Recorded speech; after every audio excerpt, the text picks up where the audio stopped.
You are listening to a Clarkesworld Magazine podcast with your host and narrator, Kate Baker. Greetings, Clarkesworld citizens. This is our third podcast for the month of November 2022, issue 194. How have you been enjoying the stories thus far? You can find both Neil and I at Twitter to let us know. I'm Kate_Baker, and Neil is at Clarkesworld, and that is Clark with an E. I want to take this time to thank each and every one of you who have stopped by the podcast, who've lent your support in the form of patreon.com/Clarkesworld, who've bought a subscription, or who've passed on a story to family and friends. So our story is titled Calf Cleaving in the Benthic Black, and it is by Isabel J. Kim. Now, Isabel J. Kim can be found at the website isabel.kim and is a Korean-American science fiction fantasy writer based in New York City. When she's not writing, she's practicing law. And when she's not doing that, she's co-hosting Wow, If True, a podcast about internet culture. Her work has been published in Clarkesworld Lightspeed and Beneath Ceaseless Skies. And if you like what you hear, you can go back to Termination Stories for the cyberpunk dystopia protagonist, The Massage Lady at Munjeong Road Bathhouse, and Homecoming is just another word for the sublimation of the self. So, my dear listener, I hope you can sit back, relax, and let me tell you a story.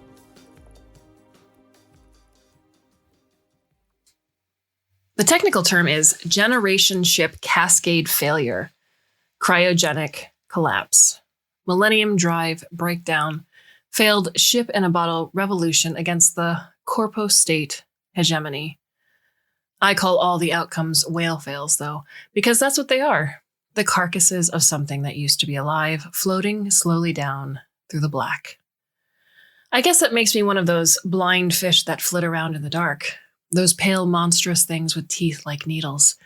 Me in my null suit, carrying my ripper as I clank around on the outside of the hull. This is one of the smaller generation ships we've tapped, the size of a station maybe. I wonder how big whales are. I've never seen a whale before. I've seen pictures, though. Some of them from data caches in the whale falls I've breached. The guys who fund generation ship programs are always real concerned with preserving history. All those ancient animals from the homeland. I never got the point of it. By Generation 3, a narwhal is basically a unicorn, right? Just a picture on a screen. Seem called me a callous fuck. She says that history is important. I just think the whole thing is impractical. We need raw material out here, not linguistic data sets and pictures of oceans that are so far away as to not exist. But what can I say? I'm 9 generations removed from the homeland. That's Europa for me, where the first shipyards were constructed. I've got blue-collar nobody in my bones. Guess that's why I'm out here. Think I found a better breach point, Seam says over the radio. Starboard, midship. Scans indicate general higher ambient temperatures. Might have some live systems and databanks. Maybe a nerve center? I raise my ripper inches from the hull. Seam wouldn't be telling me this after drop unless new breach point was particularly interesting. Most puncture sites are usually identical, so better was probably an understatement. I don't like losing the time, but I trust Seam. Copy that. Pick me up for a rendezvous? Walk, bitch, Seam says, followed by a staticky laugh. I'll see you in 2 weeks, then. I holster my ripper and wait. Soon, the blue needle nose of our ship is looming over the side of the hull, and I smile even though Seam can't see me. Seam and I go way back. Same crash on St. Seb Station, before the whole place got scrapped for parts and everyone still on board was liquidated. We were lucky. We got a couple of days before the corpo-mandated deconstruction began. The proud owners of our janky little shitbox and a jump drive, 50 million credits in debt. For the jump drive, I mean, not the shitbox. The shitbox was stolen from St. Seb, but there's no one around to call us out on it anymore. The shipbox veers low. Seam opens the airlock and throws down a line. I tether myself, cutting the magnetization to my boots. Seam pulls me up. I close the airlock to the hiss of sweet oxygen. Mostly nitrogen, actually. We're running a little low on the ox. We have to top up somewhere soon. We're supposed to be back at Weaver Station by now, but we got the call that this generation ship had been spotted, and that it looked to be unbreached. We were lucky enough to be the closest in the sector. An uncracked, defunct generation ship floats through once every 30 years, maybe, loaded with enough supplies to sustain a colony for years. In the next 24 hours, this thing is going to be swarmed by every single other pale blind fish in the area, ready to start tearing chunks of flesh. It'll be bloody before it gets boring. First, all the small, rare, expensive stuff gets scrapped, then the months of hauling supplies, and finally the decades of carving up the ship into its component parts. All of us in our little ship boxes darting like mayflies. But right now, it's just Seam and me. We'll make the first breach and load up the ship box with goods far nicer than we usually carry, and knock off 30 million credits from our debt. Maybe more, if we find anything really interesting. Exotic tech, historical artifacts, anything made of wood. Sure, they grow trees for decorative lumber on stations, but there's something about homeland wood that people will pay for. It smells different. We found a cache of lumber on one of the whale falls we disassembled a few years back. I took a little chip as a souvenir. I keep it in my pillow, and it makes my sheets smell strange and fragrant.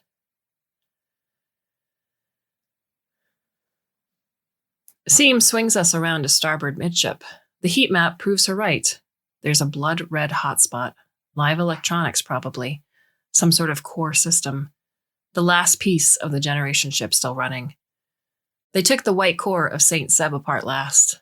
It was like watching a soap bubble burst, all the little specks of the center being hauled away in sections. I think they reused some of the disassembled parts for the Accord ring station. We visited once a few years ago. Right there, Seam says, pointing to a blip of cool blue in the center of the hotspot. That's our entry point, but we need to hit it precise. I pick my helmet back up and sling the ripper on my back. The ship box isn't good at precision. I'll have to make the first cleave manually, and hopefully the cool spot leads into a service hallway rather than some sort of air duct. I want this to be fast. If we're lucky, we'll have landed near the mother lode, and if we hustle, we'll have time to make 2 runs before the rest of the fish get here. 20 million credits. I'm salivating for it. But we have to do this clean. Are we expecting live bogies? Generation ships die in all sorts of ways. Some of them go fast, mutant virus strains that rip through the population, targeted, well-planned bloodbaths by some sort of anarchist cell, cryotube failures, catastrophic hull breaches. But other ships malinger. Sometimes there's just not enough genetic diversity to sustain a population long-term, or just a psychological chronic apathy towards procreation. Deaths of despair, I guess. Like the guys who put a ripper in their mouths before St. Seb broke apart. But some people are too stubborn to die even when everyone around them offs it. Some people live out of spite. Or hope. You're supposed to kill the stragglers on generation ships. It's just practical. They're usually hostile or crazed by isolation. There's a reason that scavengers work in teams. Sanity is an important commodity. And most importantly, if you leave anyone alive, if they manage to make it off the ship, and if they manage to register on the intra-station system, then they have automatic legal claim to the entire fucking whale. Kill the stragglers, and the ship quietly becomes free real estate. Not sure, Seam says. I wasn't picking up any distress signals on the broadband, and it doesn't seem like a life support system from the shape of the hotspot. Other than that, no idea. Black box, very fun. Yep, I'm coming down with you. I look up from where I'm re-zipping my boots. Seam is calmly pulling her null suit on. Seam. Mika, she says. She makes a complicated facial expression at me. I make a complicated facial expression back. Fine, I say. She grins. Her white teeth are the last thing I see before she puts her helmet on. Seam and I float out the airlock. I flip the magnetization on, and my boots sink me down. Seam lands heavily near me and crouches to draw a crude, person-sized box before stepping back. She gestures. I nod. I worked exo-station construction before St. Seb got taken apart. Zero-grav welding. They didn't have any of the local boys working on the deconstruction, though. I think the Corpo State buyer was scared we would riot. Point being, I easily carve a neat oblong onto the hull. Sparks fly. The top drops down. Interesting. Internal gravity field must still be on. Means that Seam was right about the hotspot being tech. There's still life in this thing. First breach. When a whale dies, a temporary ecosystem sets up around the corpse as it sinks. I wonder how they know how to find it. Sharks can sense blood in the water up to 1 part per million. But that's not the sort of animal that savages a whale fall. It's the scavengers, the opportunists. Early humanoids cracked marrow from bones, pulled from animal carcasses killed by something larger and more dangerous. Seam told me about that. She took a class on archaic human evolution in the crash. The black marrow of the breach point could hold anything. We've never done a first breach before. After you, Seam says. I roll my eyes even though she can't see me. I drop down into the black. We drop into the endpoint of a hallway that seems to be surrounded by a server farm, barely visible through dark glass walls. This was likely the source of the heat signature. I pull out my ripper and patch the breach point with the heat from my blade, even though I'm not sure there's breathable atmo. What do you think caused it? Seam says. I'm putting my money on mass murder. Rogue agent. Nerve gas release through all the vents. I turn away from my slipshod patch job. Down the hallway, there are soft chemical lighting strips on the ground that glow green-blue. But other than that, the whale fall is unlit. At least our helmets have night vision. I start walking. Seam walks next to me. Or maybe a biological agent, she continues. Some sort of disease that got them all. Or got enough of them so that survivors couldn't repopulate. And their frozen gene banks all melted because of a power failure. The corridors are empty. Nothing here we can haul back, although I suppose we could strip up some of the metal railing on the sides, remove the plate glass, and carefully float it back out. Or we could break the glass and remove the servers. Computational parts go for fairly large sums, especially ones that are fully functioning. But neither Seam nor I have the knowledge to sell generation ship tech without getting a little grifted by the buyer. It's alien stuff. It comes out of about 7 different generations of history in 3 solar systems. But if it's online, then maybe we can find some ship schematics and something useful like that. Find the storage caches. See if there's anything worth taking. An antique ox scrubber is still an ox scrubber. That's the sort of practical thing we'd usually take. But today we're the first scavengers on the scene, and so we have first pick of the exotica. I know that Seam wants to find a library or living quarters, hopefully the rooms of someone high class who has a lot of small, expensive objects. Books with interesting diagrams, and videos in languages familiar enough that our translators will smooth everything over. If we're really lucky, then we might find a dead garden or shipboard green space that has rare biological material we can transport back. Wood would be fantastic. Seeds would be stellar. But all we see are racks and racks of servers sliding past and things that look a little like big generators still humming. They look too large just to be powering the servers. Hopefully this means we're near one of the nerve centers of the ship. Or maybe they had a massive cultural schism and a civil war. This place is big enough for a civil war, right? We're going to get to the main area and see a 300-year-old bloodbath. Come on, play with me, Mika. What do you think happened? We've never gotten to see the ships fresh. There's no point in speculation. They're dead now. The corridor widens, branches out. The little luminescent tracks on the ground multiply. Arrows that lead in different directions. Labels in a language I can't read. I mentally map out the ground we've covered. I take a left on a hunch. I think we want to go nearer to the generators. Am I making you sad? Seam. Sorry, Seam says. The place is creeping me out a little. It's just so dark and cramped. I stop. Seam stops. It's impossible to see her expression through her helmet. It also is impossible to see mine. When we work with other people, we have to rely on body language and the tiny bit of tone we can glean over the radio, but I know Seam. You can go back up if you want. I can handle whatever I find down here. You know me. No, Seam says. But do you mind if I keep talking? Just not about what killed this place? We wander through dark corridors. I think we've got a good chance at 3 or 4 runs if we get the schematics and smash the system before anyone else gets here. We can probably loot a bunch of the good bits first. Knock about 20 million creds off, maybe 30. The signs on the wall multiply. Some of them are pictographic, big X's, and some sort of spindly spiderweb-looking thing. I know I'm always on about paying down as much of our debt as possible, but how do you feel about taking maybe 1 million creds and blowing it on something fun? Spend a couple months on a terraformed asteroid or something, and we'll get a new ox scrubber. That's practical. I think maybe I've steered us wrong. More spiderweb signs. This place looks like it might lead toward danger, not expensive goods. Mika, you can talk back. I know that you like doing the stoic exo-welder with the Ripper thing on the job, but there's no one else here, and I think we're going in the wrong direction. The faint trail of luminescent markers ends at a door. It has the same spindly spiderweb thing on it. I frown. What do you think that is? Stylized snowflake, Seam says. What? You know, snowflakes. Snow, frozen precipitation. It's a weather thing. You've seen snow, remember that video I showed you? The one with glaciers. I mean, the big slabs of ice. I remember now. Seam had pulled the video in a swap meet.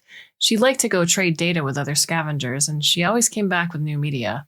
Clips of alien shores, home video of people long dead, holographic family photographs where everyone is wearing outlandish clothing. Sometimes books or audio dramas produced by foreign stations. She played them while flying. I listened while doing maintenance on my Ripper and our null suits. One of the video clips had been of a man dressed in bright gear that looked a lot like my null suit, climbing with crampons on a monstrously large column of ice and rock. There had been drifts of white all around him like scoops of shaving foam. That doesn't look like snow, I say, gesturing at the symbol. It's pictographic, represents the individual snowflake crystals. Sure. It's not worth arguing about linguistics, would seem, especially since she's giving me the context I need. There's only one thing we could find inside, and it's either going to be dead or alive. Not really looking forward to either. But everything about the hallways, the generators, the servers that we walked past, all of it makes sense now. And there's sure to be a console inside, which we can use to access the ship's schematics. I raise my Ripper and cleave the door open, revealing the cryotube chamber and the rows and rows of tubes crowned with broken, glinting glass. I feel absurd relief. So, I'm not going to have to kill them all then. We had adequate warning when St. Seb Station was liquidated. 3 months' notice. That was generous for a station that was about to be stripped for parts. It had been coming for a long time. St. Seb was an old mining colony back when they did mining out here. Back when there was anything to mine for. We'd stripped most of the surrounding sector. St. Seb was falling apart. The Corpo state that bought St. Seb for scrap was relatively humane about it. They offered cryotube shuttles off the station anywhere in the surrounding 7 sectors. It would cost a few million credits or a few years of indenture post-arrival, and they weren't guaranteeing time frame. Still, most people agreed, but a solid few hundred refused. I didn't understand why. There weren't better options. I would have taken them up on it if Seam hadn't come to me with the jump drive and a plan to steal the shipbox. I imagined I could still have been happy in the universe where I took the first shuttle off of St. Seb. I'd be asleep, and then I'd be working exo-station construction for the Corpo state a few sectors away. I would have left before the station was taken apart. Instead, Seam parked the shipbox 3 kilometers away, and we watched our hometown get disassembled piece by piece. In that world, I wouldn't be walking next to Seam right now. We carefully pick our way through the cryotube room, trying not to step on the broken glass as we look for the terminal that controls the cryotubes. A lot of our job is based on assumption. We assume there will be a terminal that connects to the cryotubes, and that the shipbuilders would have placed it near the physical objects it controlled. We assume the terminal will be connected to the wider ship network. We assume it will be possible to access a ship-wide map from the terminal. Ordinary human logic. Probably the same sort of assumptions people were making thousands of years ago. They had glass thousands of years ago, too. The night vision in my helmet isn't good enough to identify what's inside the cryotubes, but I imagine that it's either dust or mummified corpses. So I just let my gaze slip past and concentrate on the patterns instead. The glass fell around the cryotubes and radials. The breaks in the tubes look like deliberate puncture wounds, made with something sharp. The radio glass patterns turned to smudged floors and wide sweeps of empty space, with the shards shoved into drifts as we walk. There was some sort of struggle here. The animal part of my brain, the part that jumps at sudden noises and likes to have the light on when I piss at night, is losing its shit. I stuffed that part of me in a box. Everything organic on the ship died centuries ago. Nothing is going to jump out at us. Whatever technician went berserk here, he's got to be dead by now. I'm still holding my ripper with the safety off, ready to unsheath the bright blade as we walk through the dark. Broken glass, smears, tube after cracked tube. Then the relief of seeing a terminal and 2 human-sized slumps tangled in front of it. Oh, thank God. Corpses, Seam says. She strides over to the terminal and immediately begins trying to get the thing online, jamming a skeleton key into the likeliest port. The skeleton key slithers in and I hear the whir of the terminal starting up. Hitting the lights, she narrates for my benefit. Bank after bank of white light turns on, and I see it instantly, behind the 2 slumps of debris that used to be human. The perfect column of it, the pristine body, blue, white with cold. Seam hasn't noticed yet. She's still looking at the terminal, typing intently. Seam. One of them's still online. Well, shit. Go ahead and smash it, Seam says absently. I hope that the radio is smoothing my voice out for Seam because I sound strangled to my own ears. There's a kid inside. The kid isn't exactly a kid. I'd put him about 15, old enough that he's mid-growth spurt, but young enough that he still looks a little unfinished. There's nothing archaic about his features, just vague exoticism that could be passed off as one of his parents being from a couple of sectors out. He looks like any other stationer kid. I pulled the schematics. We're on a cryo transport ship. Total jackpot. Most of this place is storage, and I've pulled the inventory list. It looks like the place was manned by a skeleton crew, and then manually decanted new techs every few decades. Seam calls from the terminal. Ready to go? Did you crack the canister yet? We can't leave the kid alive. He has legal claim to the entire ship. I'm going to check the rest of the cryotubes first, I say. Do you know who he was? Tube 785-B? I'm not looking him up. That's morbid as hell. Mika, just close your eyes and break the glass. He's basically been dead for centuries. Let me check the other tubes first. I do a loop around the chamber, but the original murderer did a thorough job. The kid's cryotube is the only one intact. I return to the terminal and the kid's glass coffin. I step over the 2 lumps that used to be human and inspect the shielding more carefully. It has the faintest hairline fracture that mustn't have been deep enough to puncture the cryo chamber. The kid came very close to dying. Behind the glass, he looks like he's just asleep. Mika, Seam says. Seam, I say. If we don't kill him, someone else will, she says, voicing what I'm already thinking. I know. Soon this place is going to be swarmed. Even if we don't leave him alive, there's no world where he opens his eyes and gets out of the tube. He's too much of a liability. And in the non-existent world where he gets onto station and claims the ship, he's a 15-year-old, hundreds of years out of time. He'll be killed as soon as it hits the headlines, before he has a chance to appoint a legal heir. And then the whale fall will be public property again. He's been dead since the beginning. Just make it clean. It's the kindest thing you can do for him. I grimace reflexively. That's what you said last time, Seam. The sharp intake of her breath is loud enough to hear over the radio. I killed a man to get the ship box. He was going to die anyway. It was a week before the liquidation, and the man had been a conscientious objector. There were a lot of those at the end. It was strange to be on the station with them. They were very calm, and Seam and I had been jittery with nerves. Everyone else had plans to lay down and die politically. We had plans to steal a ship. The man I killed had owned a service station bolted onto the station proper, and the ship box had been his engineless antique that served as an extra 3 rooms. This is why he ended up dead.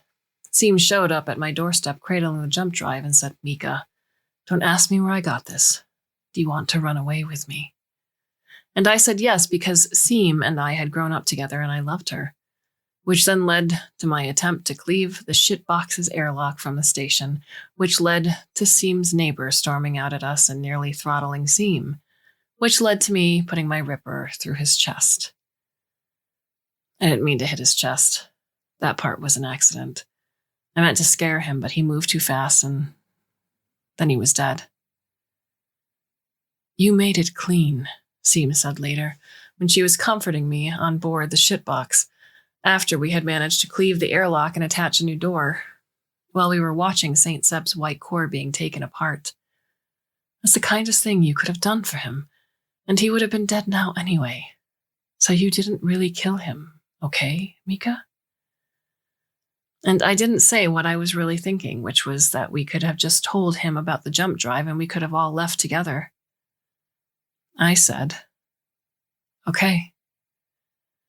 And that was almost a decade ago. I don't know why I'm thinking about it now. The hairline crack in the cryotube glass is the obvious shatter point. It would be easy. The kid is still and pale as a statue. He's not really alive right now. Cryofreeze is suspended animation, a temporary death. I'll wedge my ripper into the crack, and the last thing he'll remember is falling asleep. Footsteps behind me. I turn. Seam and I speak at the same time. "I don't want to kill the kid." "It's okay, Mika. I'll handle it." A pause while we try to parse what the other has said. I can't tell what Seam is thinking. All I can see is the bulky lines of her null suit. I don't think Seam's ever killed anyone before. Not up close. "There's a storage room if you make 3 rights after the fork," she says. "Go start tagging things?" "Sure." I feel absurd relief. I feel like a coward. Seam's giving me an out. She's always had a stronger stomach than me, even when we were kids. Seam went through a homeland phase when we were teenagers. A lot of kids go through that sort of thing. It's usually Egypt or Mars or the Plutonic colonies, though. But Seam's big thing was civilizational collapse. Ancient Rome, the late American Empire, Roanoke, Mesoamerica after European landfall. Seam really got a kick out of telling me about all the ways people died. She'd whisper the stories to me when we were supposed to be asleep. Plagues, invasions, assassinations. The difference between civilizational collapse and a generation ship collapse is that a generation ship collapse is insular, a dead ant colony. And sure, sometimes there's a couple of ants that manage to run around for a bit. But the colony is still dead. An ant doesn't survive on its own. Seam and I are kind of our own little ant colony, a closed system. We have to get along to survive. I begin to walk away. I tell myself that the kid colony is dead, so the kid is also dead. The kid's going to be dead in 4 to 6 hours, so it doesn't matter if we kill him now. "Wait," Seam calls back. "Give me a ripper." I stop and hold out the hilt of my ripper. I tell myself again, the kid's been dead since the beginning. Seam grasps the hilt. She tugs. When St. Seb fell apart, it was nothing like the movies. It didn't make me feel any better that everything was dead after I killed the shitbox's owner. "Let go of the handle, Mika." I don't want to let go of the handle. Seam likes stories, data, and dead things. Seam never looks up the name. Seam's never killed anyone. I take care of a lot of things for Seam. "Mika, I'll take care of this." I don't let go of the handle. The kid isn't a story yet. The kid is alive now, here and now. The kid is alive. His cryotube is whole and intact. I don't want to kill the kid against all odds. I want the kid to live. "I'm serious, Mika." She's tugging wildly now, jerking the handle I try to loosen my grip. There are a lot of ways to crack a cryotube that don't need my ripper. I fold my hand gently over her wrist and pry it free. She lets me. We don't have to kill him, I say. I'm not going to kill him. You don't have to kill him either. Seam is quiet. If Seam was crying behind her helmet, I wouldn't be able to tell. Someone else will get to him, if not us. Not if we let him out, I say. Seam laughs, all high static. Mika, we're 50 million credits in debt. It'd be idiotic to leave him alive to claim the whole stupid ship. Even if we did, the moment he gets on station, someone's going to try and off him anyway. Yes, I say. So swap me with him. What? Swap me with him, I say again. The plan falls into my head fully formed. We stick him in my suit. We put me in the tube. We alter the ship's data so the kid's info matches mine. You call in a favor to swap my bio-idents for the kid's data in the intrasystem. You and the kid take the tube and the ship's data back to Weaver and decant me there. I pretend to be the kid to the authorities, and we claim the whole damn whale fall as ours. Seam stares at me. I stare at her. I can't tell what she's thinking. Okay, she says and sniffs. I knew she was crying. It gets complicated after that. We have to move fast, but there's a whole cascade of checks we need to make before taking off. We have to get the cryotube decoupled from the main server and loaded in the ship box before anyone else gets there. We have to check if there's an internal battery and make sure it still works, so we won't just shock thaw the kid by decoupling. And if there isn't, or if it's degraded from centuries of disuse, we have to grab a portable generator from the ship box and hook the tube up through our universal adapter. So we have to hope that when we were promised universal, our tech guy really meant universal. And we need the adapter regardless if we're hooking up to the ship's power supply. I'm not too worried about that. We've used the adapter on older ships before. This isn't our first time transporting living biological material. It's just the first time the material has been sentient. What I'm really worried about is the cryo-passenger exchange. They build cryotubes to last in most ships, but it's old tech. I almost want to suggest we just wake the kid up and hide him instead of doing a swap. Sure, the tube will be convincing on the station, but we could make do with recordings and physical evidence. I don't say any of this to Seam.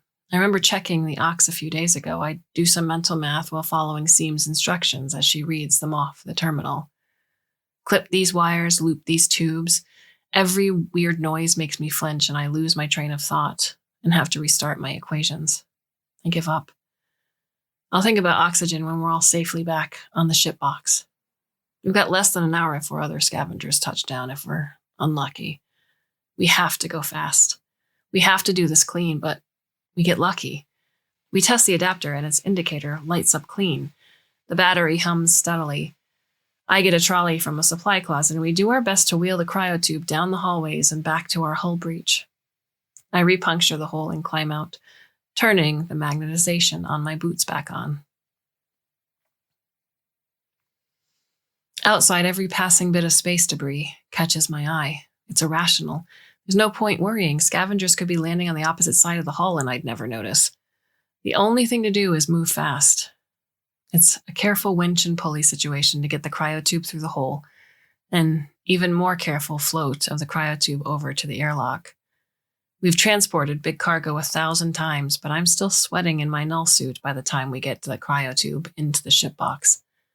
It's a relief to get it inside, into the familiar comfort of the ship box. Seam beelines for our electronics box, rifling through and pulling out a data chip. One of our media storage uns. I frown. Seam makes a sort of apologetic face. There wasn't enough room for both the cryo program specs and the kid's info, she says. I've got to go copy and swap it out. This is our second biggest storage. Sorry. I nod. It's fine. Be quick. Seam nods back and picks her helmet up. I'm sorry that you always end up doing the dirty work, she says, pausing before she opens the airlock. I never said that before, right? You didn't. Well, I'm sorry, she says. I rely on you too much, I guess. It's okay. The airlock hisses as Seam leaves. I immediately go look at our ox meter. I grimace. Even lower than I expected. I take out a tablet and do some math. There's no world where 3 people get back to Weaver without suffocating. Plan A, then. I crouch down next to the cryotube and start initiating the thaw sequence. Just you and me now, I say to the kid. The kid doesn't say anything. There's condensation forming on the inside of the cryotube as it rapid thaws. I think this will work out, I tell the kid. I think it'll all be okay in the end. We're going to do right by you, mostly, as right as we can. There's enough money in that ship that we'll all be okay for a long time. The kid is going to wake up and everyone he knows is going to be dead, and everything he knows is going to be 400 years out of date. Maybe it would be kinder to kill him, but I would rather be alive if I were him. I was glad to be alive when Saint Seb died. The glass facing pops open. Cold vapor hisses out. I wriggle the door all the way open. The kid has some color to his skin now. I unhook him from the life support and put him on my bunk. I wriggle him into an old pair of my sweatpants and a sleep shirt. He doesn't wake up. He won't wake up for a few more hours. By then, we'll have jumped out of the Whale Falls airspace. Later, we're going to have to figure out how to communicate with him. Later, we're going to have to convince him that we haven't kidnapped him. Later, he's probably going to cry on Seam and me or try to break something in the ship or try and run away or something. Later, we'll explain our plan and hope to God he's on board. Later, we'll feed him his first meal in centuries. Right now, I sanitize the inside of the prone cryotube with bleach. I check all of our flight systems. I strip and step inside the cool metal. I attempt to make the necessary hookups because I'd rather do this alone than with Seam watching. The hiss of the airlock proves my efforts in vain. Seam steps through, carrying my ripper on her back and a vacuum-sealed package in her arms. I'm Mika. Let me help. She puts the package down and walks over, shedding pieces of her null suit as she comes. First the helmet and boots, then the gloves and the outer jacket, leaving her looking a little silly in just the pants as she crouches down next to me and bats my hand away from the port lines. I sigh and lean back into the tube and suffer indignities. Her hands are space cold against my soft bits. So he's alive? He's alive, just asleep. Seam finishes hooking me into the life support and sits up. I tilt my head so we're looking at each other. She frowns as if just realizing something. Why are you getting into the tube now? We should freeze you closer to the station. We don't have enough ox for 3, I say. We were iffy even for 2 when I checked, and we don't have the time to go searching the whale fall for their ox scrubbers or gas reserves. You didn't need to unfreeze him so soon then. It's a month out to Weaver. It's so you'll have a month to get the kid used to the idea that everyone on his ship's dead, I say. That, and the kid's smaller than me. I figure he could use some time to acclimate. I could get it instead. We could go drop my info into the ship instead of yours. You're the one who wanted to unfreeze him. You deal with him. Seam, I say.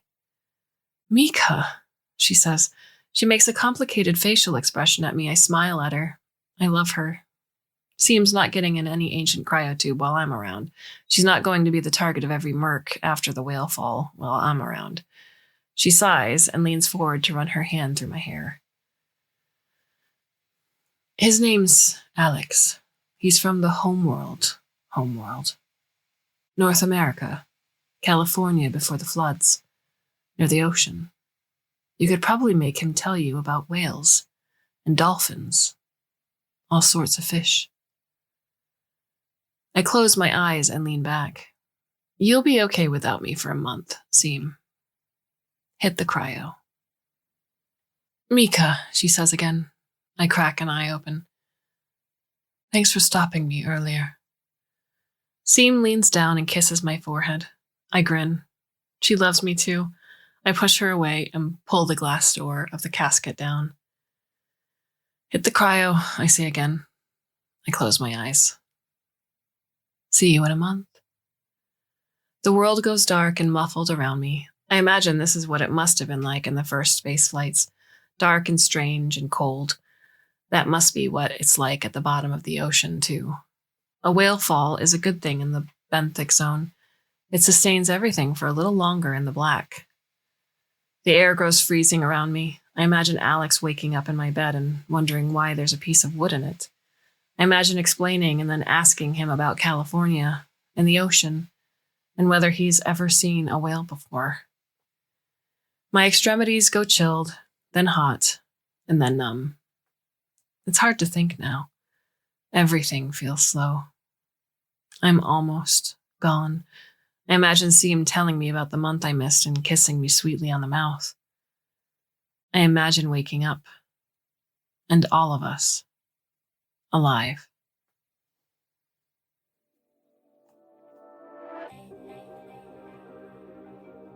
What are your thoughts on the story? You can leave us a comment over at Twitter.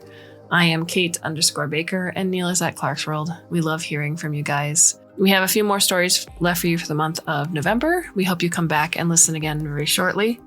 And until then, my dear listener, I bid you a very fond and hopefully very temporary farewell.